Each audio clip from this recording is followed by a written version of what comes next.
And thank you, London. Welcome all, and welcome patrons and friends.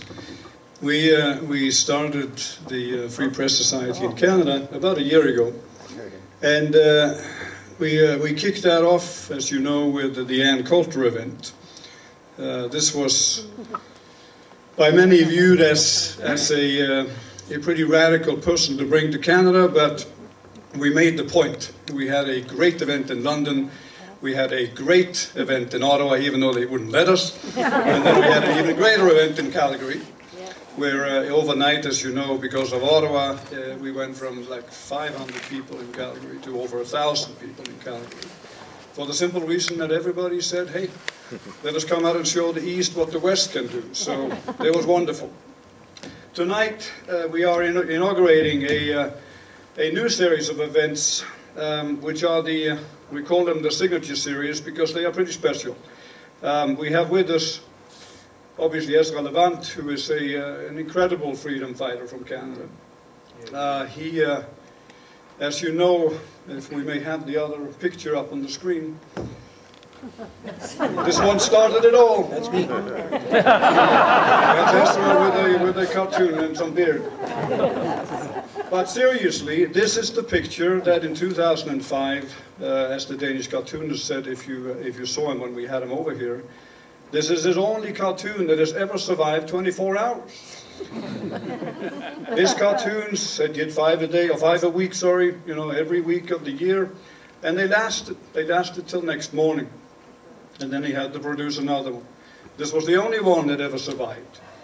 And when he interviewed with various TV stations at Columbia University and Princeton, where everybody wanted to speak about responsible speech as opposed to free speech, we were flabbergasted, but we made the point again. He was asked if he would change anything. He said, no, of course not. This is my job. I was asked to draw a cartoon, and I drew a cartoon. And that's how it should be. Ezra, of course, if not the only person in Canada who published it, one of the only persons. There was one in America, the Philadelphia Inquirer. Embassies burnt, Danish flags were burnt.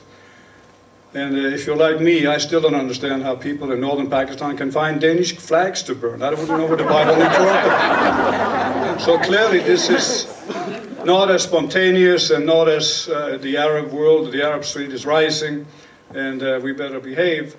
It is very orchestrated, and that's what we are standing up against. We got to call it for what it is and show people the truth of all this stuff. Tonight, not only are you going to see probably one of the bravest men in the world, Geert Wilders, speak to you for the first time in Canada, but you will also have the pleasure of seeing an interaction between two people, Ezra and Mr. Solomon, Sam Solomon, that will have a different flavor than we intended. On the program, it talks about Sam Solomon making a speech.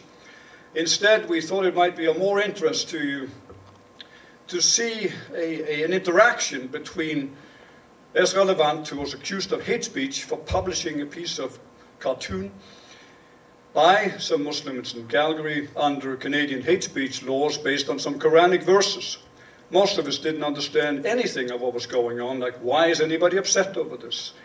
Tonight you will have an opportunity to not only hear Ezra discuss some of these issues with a Sharia Islamic law specialist, Sam Solomon, but also to hear, if we can get this debate going with it between the two of them, how is the accused Ezra Levant being viewed by the accuser, the Muslim law? And there is none better than Sam Solomon to explain this to us. And I think you will have an eye-opening experience, not only with what the two gentlemen here will speak about, but also what you will hear from Geert Wilders. So, in summary, we are delighted that all of you have come out. We are delighted that you are brave enough to come. We hope to continue this exercise with many, many more events. And those of you who haven't joined IFPS yet, please consider it. Ezra, back to you. Thank you. Thanks very much.